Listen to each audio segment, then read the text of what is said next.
Everyone, কেমন আছো সবাই? কাল রাতে আমরা এসেছিলাম রায়গঞ্জে শ্বশুরবাড়িতে। তো সকালবেলায় এখন ঘুম থেকে উঠেই বাইরে একটু রোদও উঠেছে দেখছি। কালকে কিন্তু প্রচণ্ড বৃষ্টি হয়েছিল। তো আম গাছের আমগুলোকে দেখিয়ে তারপরে ফ্রেশ হয়ে একেবারে রান্নাঘরে আসলাম চা করতে।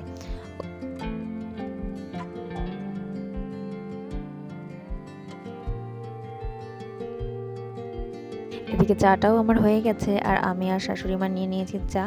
আর বড়মশাই এখনও ঘুম থেকে ওঠেনি, তো সে উঠবে, তারপরে তাকে চা দেওয়া হবে। তো সে উঠে ফ্রেশ হয়ে গেছে, চা খাওয়া হয়ে গেছে, আর এখন আম মুড়ি খাওয়া হচ্ছে। আমের সিজনে সকালে ব্রেকফাস্ট করার চিন্তা থাকে না, আম আর মুড়ি দুধ দিয়ে খেলেই পেটটা ভরে যায়। তারপরে এই যে মেয়াপুষিটা দুষ্টুমি করছিল, আর এদিকে দেখছি শাশুড়ি মা তোলা উনুন একটা বানিয়েছিল, সেটাতে রান্না বসিয়েছে, কচু শাক সেদ্ধ বসিয়েছে, বললো আজকে কাঠেই রান্না করি। তো আমি তো করি না রান্না কাঠে, তো শাশুড়ি মাই করছে রান্না। আর এদিকে বড়মশাই বাজার থেকে নিয়ে এসেছে মাটন, তো সেগুলোকে এখন ধোবো। তার আগে একটা কাজ রয়েছে, আম পাড়বো। তো এদিকে গাছ থেকে আম পাড়া হবে, গাছের আমগুলো পেকে পেকে যাচ্ছে। বাড়িতে এই ছোট্ট একটা আম গাছ, কিন্তু প্রচুর আম ধরে আমের সিজনে, আর আমটা একটু দেরিতেই পাকে। এখনও অনেক ছোট ছোট কাঁচা আম রয়েছে উপরের দিকে, আর যেগুলো একটু বড় হয়ে গেছে পাকার মুহূর্ত, সেগুলোকেই পেড়ে নিচ্ছি। এগুলো ঘরে রেখে দিলে পেকে যাবে 2-3 দিনের মধ্যেই। তো এই রকম অবস্থা হয়েছে আমের।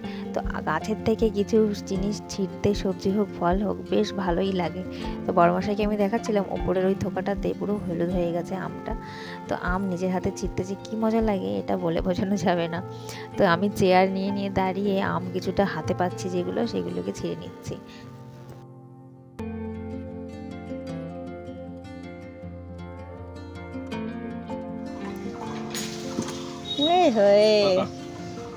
হ্যাঁ, এটা খাওয়া যাবে, এটা নরম।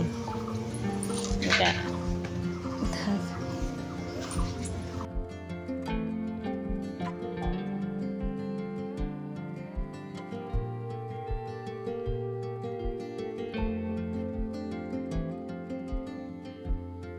তো কিছুটা আম পাড়া হয়ে গেছে, আর আম এখন ভাগ করা হচ্ছে 3 জায়গায়। বাড়িতে কিছু রাখা হবে, আর ওদিকে দাদাদের জন্য নিয়ে যাবো, আর আমাদের জন্য নিয়ে যাবো মালদাতে।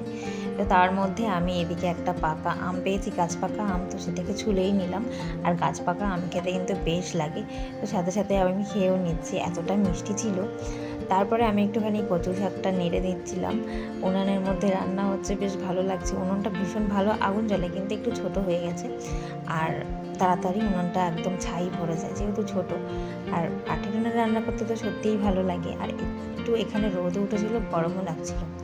তারপরে এদিকে মাটন রান্না হচ্ছে, কাঠের উনানে মাটন কষা। গ্যাসের থেকেও বেশি কাঠের উনানের মাংস রান্নাটা বেশি ভালো লাগে। যে কোনো কিছু রান্না তো ভালো লাগেই, সব থেকে মাংসটা ভালো হয়। তারপরে শাশুড়ি মা 1 পিস মাংস তুলে দিল বড়মশাইকে টেস্ট করার জন্য। আমি খাসির মাংস কষা খেতে পছন্দ করি না। তারপরে দেখলাম মেয়ে করে এসেছে, আর ঝিরঝিরি বৃষ্টি শুরু হয়েছে। ওয়েদারের কোনো ঠিক ঠিকানা নেই। তারপরে দুপুরে খাওয়া দাওয়া করে একটুখানি বারান্দাতে হাঁটছিলাম, আর এইদিকে পাশের বাড়িতে দেখছি একটা পেয়ারা গাছে অনেকগুলো পেয়ারা পেকে আছে। আমার এসব দিকেই নজর যায়। তার পরপরই নেমে পড়লো বৃষ্টি, একেবারে ঝমঝমিয়ে। আর টিনের চালে বৃষ্টির আওয়াজটা যে কী ভালো লাগছে। একটু রেস্ট নিয়ে নিয়েছিলাম, আর এখন রেডি হয়ে গেছি, আর একটুখানি মেকআপ শেকআপ করে নিচ্ছি। বেরোবো, আমরা যাব মালদার দিকে, কিন্তু কন্টিনিউ বৃষ্টি হয়েই যাচ্ছে। তবে বৃষ্টি থামার অপেক্ষা করছি। এই যে একটু থেমে গেছে, আর টোটোর মধ্যে সব ব্যাগপত্র তুলে নিয়েছি। শ্বশুরমশাই যাবে আমাদেরকে বাস স্ট্যান্ডে ছাড়তে, তারপর ওখান থেকেই বাসে উঠবো। আর বাড়ির সামনের রাস্তাটা পুরো একদম বন্যা হয়ে গেছে, একটু বৃষ্টি হলেই ব্যাস জলে ডুবে যায়। আর তারপরে এদিকে আমরা বেরিয়ে পড়লাম মালদার উদ্দেশ্যে। ওয়েদারটা এখন ঠান্ডা হয়েছে, ওই জন্য একটু ভালোও লাগছে। আর বৃষ্টি তো আবারও নামবে, আকাশ ভরা মেঘ হয়ে আছে। কালকেও বেরোনোর সময় একেবারে বৃষ্টি, আর আজকেও বেরোনোর সময় বৃষ্টি।